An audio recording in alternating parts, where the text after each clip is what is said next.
Philippine Benevolent Missionaries Association Incorporated, usa ka balaang kapunungan nga gimugna ni Divine Master Ruben Idira Icleo Sr. ni adtong October 19, 1965 nga makita sa silangang bahin sa Pilipinas mao ang isla sa Dinagat.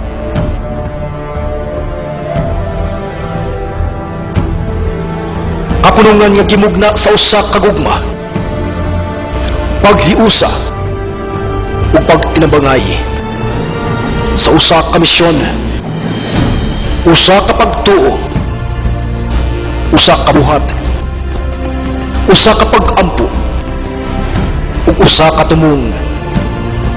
Ang gugma, kalinaw ug paghiusa sa nasod ug sa tibuok kalibutan.